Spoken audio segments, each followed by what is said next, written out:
Magandang gabi. Welcome sa Pampatulog Stories. Bago tayo magsimula, shoutout sa ating mga listener, kabilang sina Brian Adam Cabrega, Saturo Kyuko, at pamangkin niyang si Samara, Raymond Flores, Alex Martin, at sa iba pang sumusubaybay sa ating mga kwento. Sa likod ng matataas na bundok, may isang gurong araw-araw nakikipagsapalaran sa bangin, ulan, at rumaragasang ilog. Habang ang karamihan ay naghahabol ng malaking sweldo, siya piniling magturo sa lugar na halos nakalimutan na ng mundo. Walang maayos na classroom, walang kuryente, at minsan, pati pagkain ng mga estudyante niya ay problema. Pero sa maliit na paaralang iyon, may mga batang unti-unting natutong mangarap. At ang mas nakapagtataka, bakit sa kabila ng lahat ng hirap, sinasabi pa rin niyang siya ang pinakamayamang tao sa mundo. Ito ang kwento ni Joy, ang gurong nagtanim ng pag-asa sa likod ng bundok sa isang maliit na baryo kung saan manipis ang signal at mas madalas marinig ang tilaok ng manok kaysa busina ng sasakyan. Isinilang si Joy. Hindi siya lumaki sa marangyang bahay. Wala silang sariling sasakyan. At kapag tag-ulan, tumutulo rin ang bubong nila. Pero sa bawat gabing kandila lang ang ilaw. May isang batang babae na hindi nagsasawang mangarap. Si Joy. Habang ang ibang bata ay naglalaro sa putikan, siya nakaupo sa gilid ng bintana. May hawak na lumang notebook at kunwaring nagtuturo sa mga imaginary na estudyante. Class, spell happiness. Mahinang ngumiti ang batang si Joy at kahit wala namang sumasagot, nagpapanggap siyang may nakikinig. Dahil noon pa man, alam na niya kung ano ang gusto niyang maging. Isang guro. Lumipas ang mga taon. Hindi naging madali ang pag-aaral niya. May mga panahong kailangan niyang maglaba para may pambaon. May mga gabing nagpupuyat siya habang ang iba ay mahimbing ng natutulog. At minsan, habang nag-aaral, nakakatulog siya sa sobrang pagod pero hindi siya sumuko. Dahil sa tuwing naiisip niyang may batang naghihintay ng isang gurong maniniwala sa kanila, parang muling lumalakas ang loob niya. Hanggang dumating ang araw ng board exam.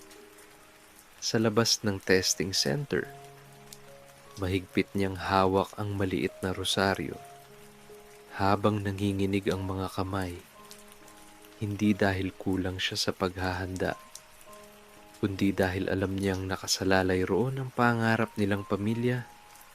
Pagkatapos ng ilang buwan, lumabas ang resulta at sa gitna ng maingay na computer shop, biglang napahawak si Joy sa bibig niya. Lumuluha dahil nakita niya ang pangalan niya. Joy de la Cruz, passed. Sa unang pagkakataon, niyakap siya ng ama niyang halos hindi umiimik. At last, teacher ka na. Mula noon, maraming oportunidad ang dumating. May private school sa syudad. May training abroad. May mas malaking sweldo. Pero isang umaga, may natanggap siyang assignment letter. Bundok San Gabriel. Isang liblib na lugar na halos walang gustong puntahan.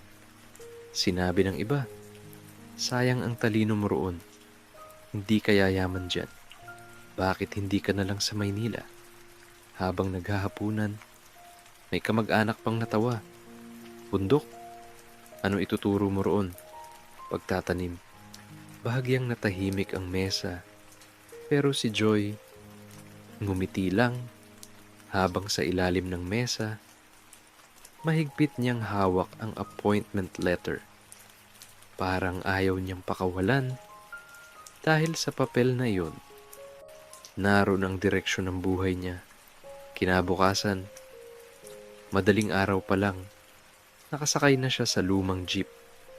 Unti-unting nawawala ang mga gusali, napapalitan ng puno, lupa, at makitid na daan. Pagdating sa dulo ng biyahe, isang matandang lalaki ang nagsalita. Iha, dito na ang huling sakayan. Napatingin si Joy sa paligid. Walang terminal, walang tindahan, bundok lang. At saan po ang paaralan? Itinuro ng matanda ang malayong bahagi ng bundok. Lakad ka pa, mga 4 na oras. Bahagyang natigilan si Joy, pero huminga siya ng malalim at nagsimulang maglakad. Sa bawat hakbang, mas nagiging makitid ang daan. May bahagi pang gilid ng bangin. At minsan, kailangan niyang kumapit sa mga ugat ng puno para hindi madulas. Tumawid siya sa ilog. Nabasa ang sapatos. Napuno ng putik ang laylayan ng pantalon niya. Pero nagpatuloy siya. Hanggang sa wakas, may nakita siyang maliit na kubo sa gitna ng bundok. At sa harap noon, may ilang batang nakatingin sa kanya. Curious, mahiyain, pero may kakaibang ningning sa mga mata. Unti-unting lumapit ang isang bata. Teacher po ba kayo? Napangiti si Joy, pero nang tuluyan niyang makita ang paaralan, bahagyang nanikip ang dibdib niya. Putas ang bubong, bali ang ilang upuan, at ang pisara, halos hindi na masulatan. Sa sandaling iyon, naintindihan niya, hindi lang pala pagtuturo ang haharapin niya rito, kundi isang laban para sa mga batang matagal nang nakalimutan ng mundo. Sa umaga, hamog ang unang bumabati sa bundok, manipis na ulap, dahan-dahang gumagapang sa pagitan ng mga puno, at sa gitna ng malamig na hangin, maririnig ang mumunting yabag ng mga batang paakyat. May bit-bit na lumang bag. May ilan, plastic lang ang lalagyan ng notebook. At ang iba, walang tsinelas habang naglalakad sa mabatong daan. Sa loob ng maliit na kubo, nakatayo si Joy. May hawak na chalk na halos pudpud na. Habang sinusulat ang alpabeto sa lumang pisara. Ngunit maya-maya, naputol ang chalk at kumalat ang puting alikabok sa mga daliri niya. Sandaling natahimik ang klase, pero ngumiti siya. Okay lang yan, class. May backup tayo. Tumukot siya ng maliit na piraso ng uling at iyon ang ipinangsulat niya. Napangiti ang mga bata dahil sanay na sila sa kakulangan. Pero para kay Joy, bawat araw, may bagong sakit sa puso. May batang pumapasok ng walang almusal. May batang hirap magbasa dahil walang ilaw sa bahay tuwing gabi. At may ilan, kailangang tumulong muna sa bukid bago makapasok. Isang umaga, habang nagtuturo si Joy tungkol sa pangarap, may batang babae na biglang napahawak sa tiyan, namutla, at unti-unting bumagsak. Lina! Nagkagulo ang klase. Agad lumuhod si Joy sa tabi nito. Mahina ang bata. Halos walang lakas. Pagkaraan ng ilang minuto, mahinang nagsalita si Lina. Teacher, hindi pa po ako kumakain simula kahapon. Parang may mabigat na batong dumagan sa dibdib ni Joy. Hindi siya agad nakapagsalita. Dahil sa harap niya, hindi simpleng kahirapan ang nakikita niya, kundi mga batang pilit lumalaban kahit halos wala ng sandata. Mula noon, mas lalo niyang pinagbutihan. Kapag walang visual aids, gumagawa siya gamit ang karton. Kapag walang mapa, guhit niya sa lupa ang ginagamit. Kapag science lesson, ginagawang halimbawa ang ilog, dahon, at bundok. Class, ang mundo natin Hindi lang nasa libro. At sa bawat paliwanag niya, unti-unting lumiliwanag ang mga mata ng mga bata. Parang sa maliit na silid-aralan na yun, may mga pangarap na nagsisimulang magising. Lumipas ang mga buwan. Unti-unti ring nakilala si Joy sa baryo. Hindi dahil mataas ang boses niya, kundi dahil kahit pagod, palagi siyang present. Kahit umuulan, kahit maputik, kahit minsan ay nilalagnat. Isang gabi, habang pauwi siya, narinig niya ang mahinang usapan mula sa likod ng puno. Dalawang batang estudyante niya. Kapag laki ko, gusto kong maging doktor. Ako naman, teacher katulad ni Teacher Joy. Biglang napahinto si Joy. Hindi niya namalayang napangiti siya. At sa unang pagkakataon simula nang makarating siya sa bundok, pakiramdam niya, may tumutubong pag-asa sa lugar na dati akala ng lahat walang buhay. Pero hindi niya alam na mas mabibigat na pagsubok pa ang naghihintay. Dahil isang umaga, may dumating na sulat mula sa bayan. At nang mabasa iyon ng barangay captain, unti-unting nag-iba ang ekspresyon ng mukha nito. Teacher Joy, mukhang may problema tayo. Sa ibabaw ng bundok, kung saan manipis ang hamog tuwing umaga, at tila malapit abutin ng kamay ang ulap, unti-unting nagiging tahanan ni Joy ang maliit na paaralan. Hindi na lamang siya guro roon, nagiging nanay, tagapakinig, at minsan, tagapagligtas ng mga batang muntik nang mawalan ng pangarap. Bawat estudyante, may sariling kwento, may sariling sugat, at may sariling laban na hindi nakikita ng iba. Katulad ni Lina, payat na batang babae. Laging nakatali ang buhok gamit ang kupas na tela. Tahimik sa klase, pero mabilis matuto. Tuwing recess, habang naglalaro ang iba, si Lina, nakaupo lang sa gilid. May hawak na lumang science book. Isang araw, lumapit si Joy. Lina, bakit gustong-gusto mo ng science? Bahagyang umiti ang bata. Teacher, gusto ko pong maging doktor. Bakit doktor? Napatingin si Lina sa malayong bahagi ng bundok. Para po hindi na mamatay agad ang mga tao rito. Parang may kumurot sa puso ni Joy. Dahil sa murang edad, alam na agad ng batang iyon kung gaano kahirap mabuhay sa bundok. At naroon din si Thomas. Makulit. Mahilig tumawa. Pero madalas late. Hindi dahil tamad, kundi dahil madaling araw pa lang. Sumasama muna siya sa ama niyang nangingisda sa ilog. Minsan, habang nagtuturo si Joy ng math, napansin niyang tulala si Thomas. Ano iniisip mo? Nagkamot ito ng ulo. Teacher, posible po bang makagawa ako ng tulay balang araw? Tulay? Opo. Para hindi na po delikado tumawid kapag tag-ulan. Doon muling natahimik si Joy. Dahil habang ang ibang bata sa syudad ay nangangarap ng gadgets, ang mga batang ito, pangarap lang ang kaligtasan ng pamilya nila. At si Nilo, isa sa pinakamahiyain sa klase. Madalas walang notebook. Minsan hindi pumapasok.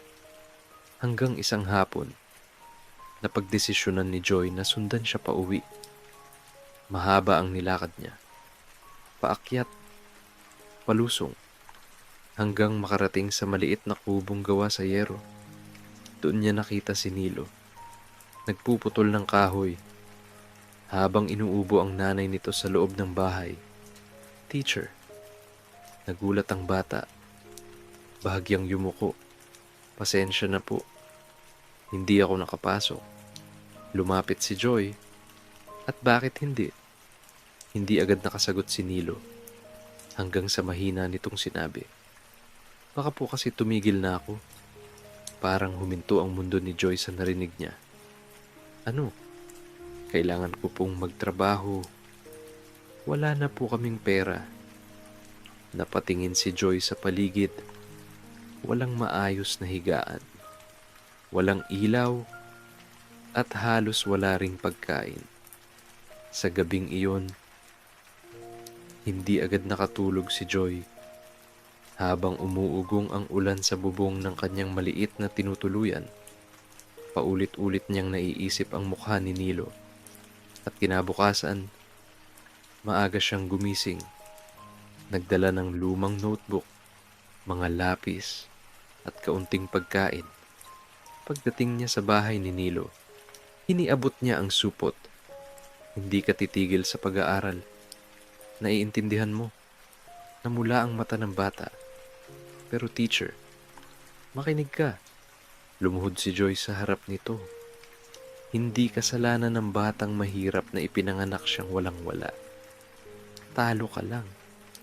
Kapag sumuko ka, mula noon, mas lalo pang naging malapit si Joy sa mga estudyante. Nagbabahay-bahay siya kapag may absent. Nagdadala ng lugaw kapag may batang may sakit. At minsan, ginagawa niyang classroom ang ilalim ng malaking puno kapag sobrang init sa loob ng kubo. Habang ang hangin ay marahang dumadampi sa mga dahon, makikita ang mga batang nakaupo sa lupa, nakikinig kay Joy. Parang bawat salita niya, unti-unting nagtatanim ng pag-asa. Isang gabi, malakas ang ulan. Humahampas ang hangin sa dingding ng kubo ni Joy. At habang sinusubukan niyang matulog, may mahinang katok, tok-tok, tok-tok. Agad siyang bumangon. Pagbukas niya ng pinto, nakita niya si Nilo. Basang-basa. Nanginginig. May putik hanggang tuhod. Teacher, anong ginagawa mo rito? Humihingal ang bata. Pwede po bang makahiram ng lapis? Sandaling natigilan si Joy. Lapis? Opo. Ayoko pong mahuli bukas. Hindi agad nakapagsalita si Joy dahil sa harap niya, hindi simpleng estudyante ang nakatayo, kundi batang pilit lumalaban kahit halos kalabanin na siya ng mundo. Unti-unting namuo ang luha sa mata ni Joy, pero ngumiti siya at inabot ang isang buong kahon ng lapis. Sa'yo na lahat. Napanganga si Nilo. Teacher, sobra po ito. Hindi sobra ang pangarap. Sa gabing iyon, habang pinapanood niyang naglalakad pa uwi si Nilo sa ilalim ng ulan, may kakaibang bigat sa dibdib niya. Hindi dahil sa pagod, kundi dahil natatakot siyang isang araw mawala ang maliit nilang paaralan at tila narinig ng mundo ang takot niya. Dahil makalipas lang ang ilang araw, may dumating na balita mula sa bayan. Balitang kayang gumiba sa pangarap ng buong bundok. Isasara raw ang kanilang paaralan. Mabigat ang hangin ng umagang iyon. Walang batang maingay. Walang nagtatakbuhan sa labas. At kahit ang mga ibon, parang bihirang marinig. Sa loob ng maliit na silid-aralan, mahigpit na hawak ni Joy ang papel mula sa munisipyo. Habang ang mga bata, tahimik na nakatingin sa kanya. Paulit-ulit niyang binabasa ang sulat. Due to insufficient budget and low enrollment. Parang bawat salita, dahan-dahang dumudurog sa kanyang dibdib. Unti-unting lumapit si Lina.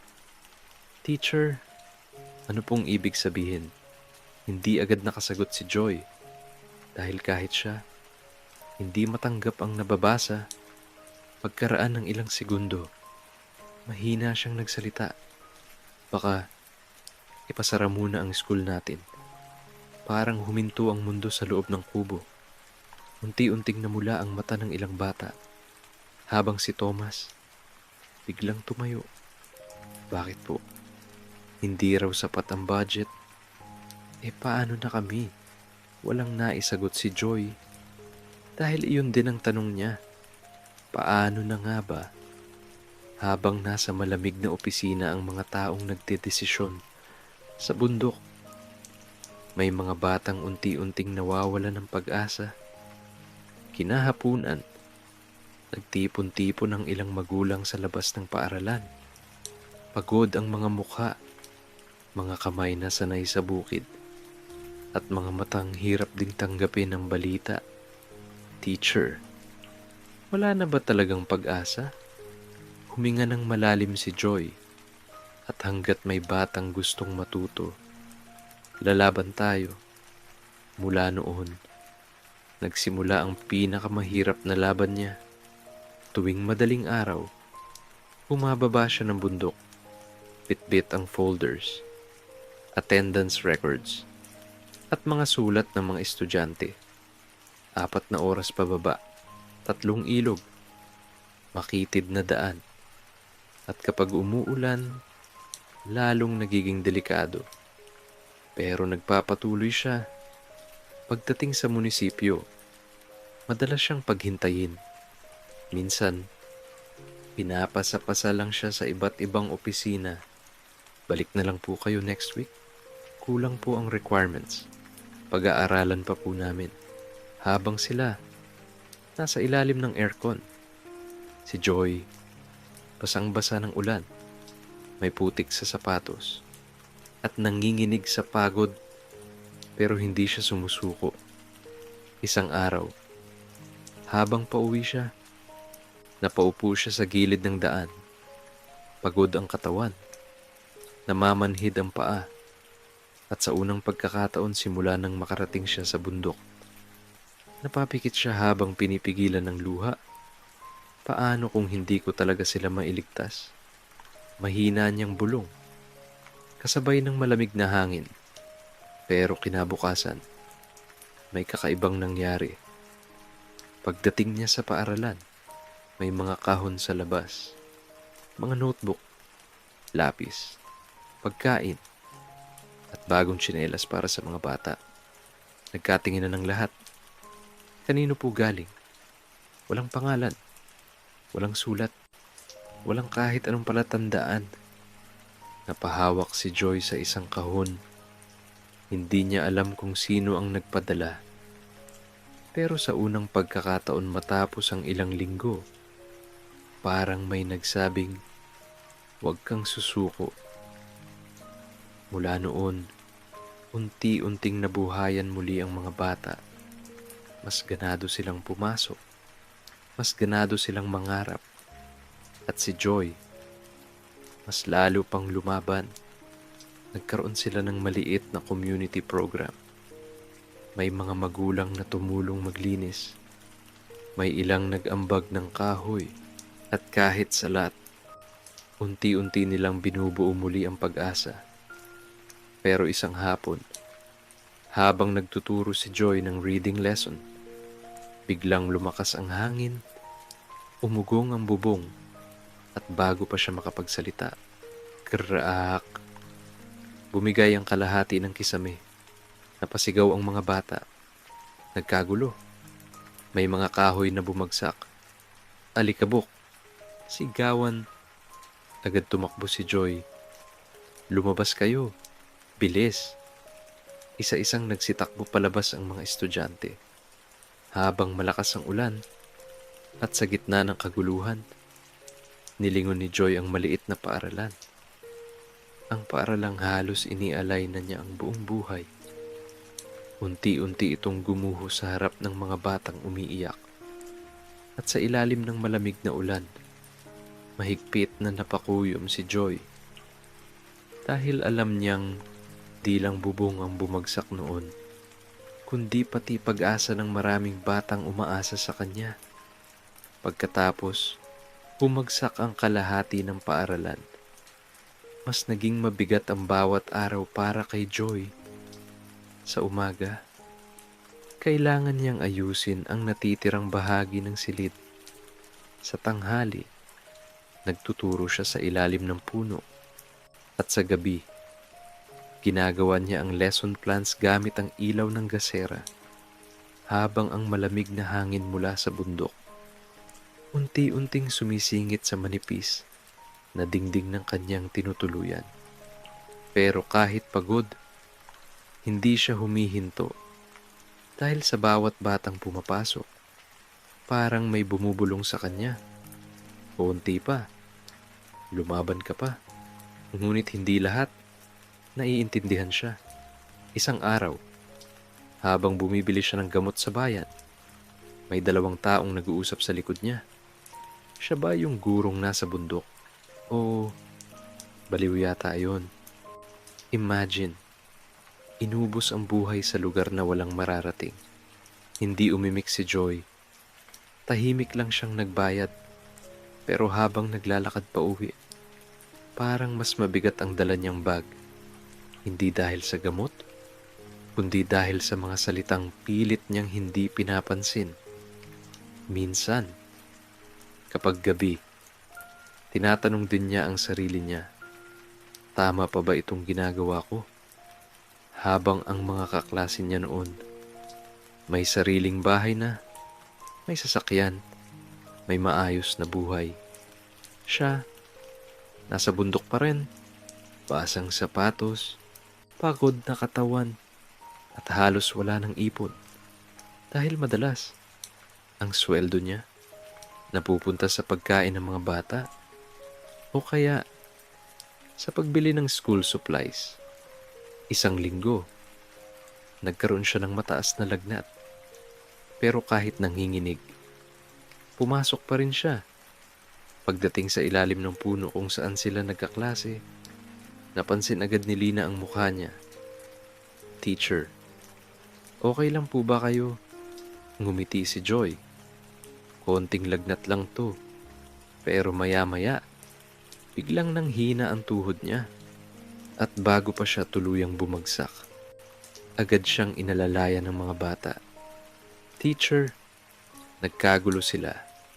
Si Tomas, tumakbo pababa ng bundok para humingi ng tulong, habang si Nilo, paypay ng paypay gamit ang lumang notebook. Sa gitna ng hilo, unti-unting napaluha si Joy. Hindi dahil sa sakit, kundi dahil kahit salat ang mga batang ito, marunong silang magmalasakit. Pagkaraan ng ilang araw, bahagyang bumuti ang pakiramdam niya. Ngunit habang nakaupo siya sa gilid ng ilog, napapikit siya. Pagod. Pagod na pagod. At sa unang pagkakataon, parang gusto na niyang sumuko. Marahang umaagos ang tubig, habang ang mga dahon ay unti-unting inaanod. At doon, may naalala siya. Noong bata pa siya, may isa rin siyang gurong naniwala sa kanya. Teacher Mila, isang gurong minsang bumili ng sapatos para sa kanya. Dahil alam nitong pumapasok siyang butas ang tsinelas. Joy, tandaan mo, hindi hadlang ang hirap para maabot ang pangarap. Parang muling nabuhay ang boses na iyon sa isip niya. Lumipas pa ang maraming taon, nagpatuloy pa din si Joy sa pagtuturo sa bundok. Nagsakripisyo siya. Nagtiis para sa mga pangarap niyang may magandang mararating ang mga estudyante niya. Hanggang isang araw, may mahinang yabag siyang narinig. Isang batang lalaki ang papalapit. May hawak na sobre. Teacher, galing daw po sa bayan. Bahagyang nagtaka si Joy at nang buksan niya ang sulat, unti-unting nanlaki ang mga mata niya. Teacher Joy, nakapasa po ako sa scholarship. Makakapag-college na po ako. Mangyayari lang po ito dahil hindi kayo sumuko sa akin. Salamat po. Nilo, napahawak si Joy sa bibig niya. Habang unti-unting pumapatak ang luha, isa sa una niyang estudyante, ang batang minsang walang notebook. Ngayon, scholar na, at hindi lang isa ang sumunod. May balitang nakapasok sa nursing school. May naging pulis. May nakapagtapos ng agriculture. Unti-unting bumabalik ang liwanag sa puso ni Joy. Dahil ngayon, nakikita na niya ang bunga ng lahat ng pagod. Hindi man mabilis, pero may mga buhay talagang nababago. At isang hapon, habang nagtuturo siya sa ilalim ng puno, may narinig silang kakaibang ingay. Vroom! Napalingon ang lahat. Dahan-dahang may umaakyat na itim na sasakyan sa bundok. Napatayo ang mga bata dahil bihira silang makakita ng ganung sasakyan doon. Huminto ito sa tapat ng paaralan at maya-maya may lalaking bumaba.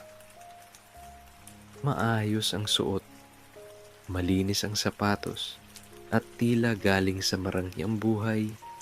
Dahan-dahan itong lumapit kay Joy habang ang mga bata nagtatakang nakatingin. "Excuse me po, si Teacher Joy po ba kayo?" Bahagyang tumango si Joy at nang tuluyang ngumiti ang lalaki. Parang may pamilyar sa mukha nito hanggang sa marinig niya ang sumunod na salita. "Teacher, ako po si Thomas." Ang batang minsang nangangarap lang gumawa ng tulay. Ngayon, nakatayo sa harap niya, tagumpay na. Marahang humihip ang hangin sa ibabaw ng bundok. Habang ang mga bata, hindi pa rin makapaniwalang nakatingin sa lalaking nakasuot ng mamahaling polo. Si Thomas, ang dating batang pumapasok ng walang tsinelas. Ngayon, may sariling sasakyan, may mamahaling relo, at may matang puno pa rin ng paggalang kay Joy. "Teacher," bahagya itong napayuko. Parang bumalik muli sa pagiging batang estudyante. "Ako po yung dating laging late." Unti-unting napangiti si Joy. At bago pa siya makapagsalita, bigla siyang niyakap ni Thomas. Mahigpit, punong-puno ng pasasalamat. Natahimik ang paligid habang ang ilang bata napapangiti nang hindi nila namamalayan. Dahil ngayon lang nila nakita na ang isang batang galing sa bundok kayang magtagumpay. Makalipas ang ilang minuto, nag-usap sila sa ilalim ng malaking puno, dun kung saan minsang ginawang classroom ni Joy ang lupa at hangin. "Teacher, engineer na po ako ngayon." Nanlaki ang mata ng mga bata at may sarili na rin po akong kumpanya. Hindi agad nakapagsalita si Joy dahil sa harap niya, hindi lang simpleng tagumpay ang nakikita niya, kundi bunga ng lahat ng sakripisyo niyang muntik na niyang sukuan. Huminga ng malalim si Tomas bago marahang nagsalita. "Teacher, may aaminin po ako." Bahagyang nagtaka si Joy. "At ano yun?" Napatingin si Thomas sa lumang paaralan, sa sirang bubong, sa mga lumang upuan, at sa pisarang halos hindi na magamit. "Ako po, yung nagpapadala ng notebooks at pagkain." Biglang natahimik si Joy. Parang hindi niya agad na proseso ang sinabi. "Ako rin po yung anonymous donor." Unti-unting namuo ang luha sa mata ni Joy. "Ikaw?" Tumango si Thomas.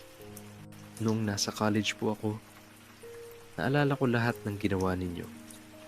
Naalala ko po kung paano ninyo kami pinakain kahit kayo mismo walang-wala. Paano ninyo kami sinundo kapag baha at kung paano ninyo kami tinuruan mangharap." Napayuko si Thomas. Kaya sabi ko sa sarili ko, kapag naging successful ako, babalik ako rito. Habang nagsasalita siya, tahimik na nakikinig ang mga bata at sa bawat salita, parang mas lalo nilang nauunawaan na ang edukasyon kayang baguhin ang buong buhay. Maya-maya, May inilabas si Thomas mula sa sasakyan. Isang malaking tube case. Dahan-dahan niya iyong binuksan sa ibabaw ng lumang mesa. At nang makita iyon ni Joy, napahawak siya sa dibdib niya. Blueprint. Hindi simpleng classroom, kundi isang buong bagong paaralan. May matitibay na silid, may library, may computer room, at may solar panel sa bubong. Teacher. Ngumiti si Thomas. Ipapatayo po natin ito. Hindi na napigilan ni Joy ang pagluha. Habang nanginginig ang mga kamay niyang hinahawakan ng blueprint. Dahil ang lugar na minsang halos mawala ng pag-asa. Ngayon, unti-unti nang nagiging tahanan ng mas malalaking pangarap. At habang marahang umiihip ang hangin sa bundok, napatingin si Joy sa mga batang nakapaligid sa kanya. May mga matang muling kumikislap, may mga pusong muling nangangarap, at sa unang pagkakataon matapos ang mahabang panahon, pakiramdam niya, may milagro talagang tumutubo, kahit sa lugar na akala ng lahat, baog na, sa ibabaw ng bundok, kung saan dati halos liparin ng hangin ng lumang bubong ng paaralan. May bagong gusali ng unti-unting nakatayo. Matibay na pader, malalawak na bintana, at bubong na kumikislap tuwing tinatamaan ng araw. Habang ang ibang baryo ay abala sa ingay ng syudad. Sa lugar na minsang nakalimutan ng marami, may mga pangarap na muling isinisilak. Maagang nagising si Joy ng araw na iyon. Marahang niyang inayos ang lumang kuwelyo ng kanyang uniforme. Ang parehong uniformeng ilang beses na niyang tinahi habang nakatingin sa maliit na salamin. Napangiti siya. Hindi dahil perpekto na ang lahat, kundi dahil hindi niya akalaing maaabot nila ang araw na ito. Sa labas, unti-unti nang dumarating ang mga tao. May mga magulang, mga opisyal, at mga batang halos hindi mapakali sa excitement. Ngunit higit sa lahat, may mga dating estudyanteng isa-isang bumabalik. Si Nilo, ngayon ay isa ng nurse. Si Lina, nakatayo habang suot ang puting coat, ganap ng doktor. At si Tomas, ang batang minsang nangangarap lang gumawa ng tulay. Ngayon, isa ng matagumpay na engineer. Habang pinagmamasdan sila ni Joy, unti-unting bumigat ang pakiramdam sa dibdib niya. Hindi dahil sa lungkot, kundi dahil minsan, inakala niyang walang mangyayari sa lahat ng paghihirap nila. Pero narito sila ngayon, mga batang minsang pumapasok ng gutom. Ngayon, may dala ng sariling tagumpay. Nagsimula ang programa. May mumunting banda mula sa baryo. May mga batang kumakanta. At may mga magulang na hindi maitago ang pagmamalaki. Habang nagsasalita ang mayor, paulit-ulit na binabanggit ang pangalan ni Joy. Kung hindi dahil kay Teacher Joy, hindi magkakaroon ng pag-asa ang bundok na ito. Napalakpak ang lahat, pero si Joy, bahagya lang yumuko. Dahil para sa kanya, hindi siya bayani. Isa lang siyang gurong tumangging sumuko. Maya-maya, tinawag siya sa harap. Teacher Joy, pwede po kayong magsalita. Dahan-dahan siyang lumapit sa mikropono. Habang nakatingin ang lahat, at sa sandaling iyon, naalala niya ang lahat.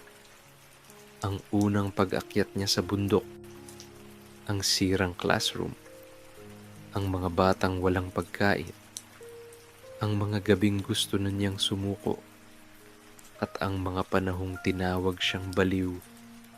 Marahang huminga si Joy bago tumingin sa mga batang nasa harapan niya. Alam niyo, Marami pong nagsabi noon na walang mangyayari rito. Napatingin siya sa paligid na maliit lang daw itong bundok, na walang pag-asang sumikat ang mga batang nandito.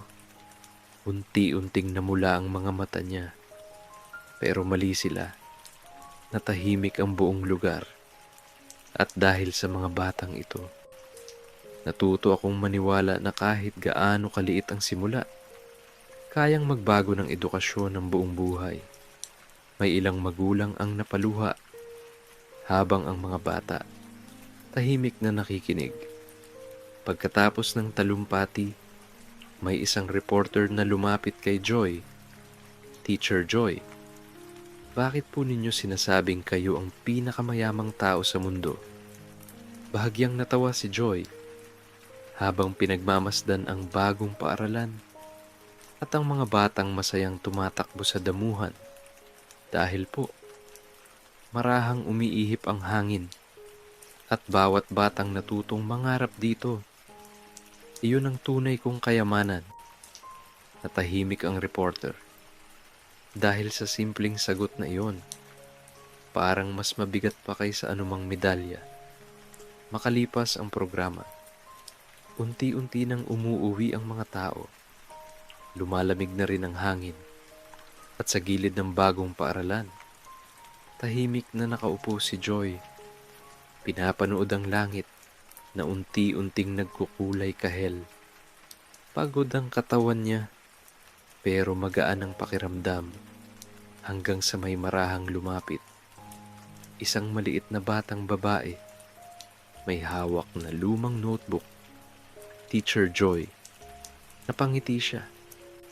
"O bakit?" Iniabot ng bata ang notebook. "Nakita ko po ito sa lumang cabinet." Dahan-dahang kinuha iyon ni Joy. Luma na, kupas, at halos matanggal na ang pabalat. Unti-unti niya itong binuksan, at nang makita niya ang laman, parang huminto ang oras. Mga sulat iyon ng unang batch ng estudyante niya. May drawing, may maling spelling, at may mumunting pangarap na isinulat gamit ang lapis. Unti-unting nanginig ang kamay ni Joy habang binabasa, hanggang makarating siya sa huling pahina. Doon, may isang mensaheng nakasulat. "Teacher Joy, kapag lumaki kami, babalik kami rito at itutuloy namin ang sinimulan ninyo." Unti-unting pumatak ang luha ni Joy. Dahil natupad nga, isa-isa silang bumalik. Hindi bilang mga batang takot sa bukas, kundi bilang mga taong handang magbigay ng pag-asa sa susunod na henerasyon. At sa unang pagkakataon matapos ang napakaraming taon, naramdaman ni Joy na hindi na sayang ang bawat sugat, bawat pagod, bawat luha. Sa ibabaw ng bundok, marahang lumubog ang araw, at mula sa dating kubong halos gumuho, ngayon, maririnig na ang tawanan ng mga batang may pangarap, habang si Joy nakaupo sa labas ng bagong paaralan, tahimik na pinagmamasdan ng langit. May puting buhok na, may bakas ng pagod sa mukha, pero puno ng kapayapaan ang puso. Dahil minsan sa buhay niya, pinili niyang manatili, at sa dulo ng bawat pag-akyat ni Joy sa bundok, hindi lang pala mga bata ang natuturuan niya, kundi pati tayo, na ang tunay na yaman hindi nasusukat sa pera, kundi sa mga buhay na nababago natin. Dahil minsan, may isang gurong piniling manatili, at dahil doon, may isang buong bundok na natutong mangarap. Magandang gabi, at naway dalhin tayo ng kwentong ito sa isang payapang pahinga.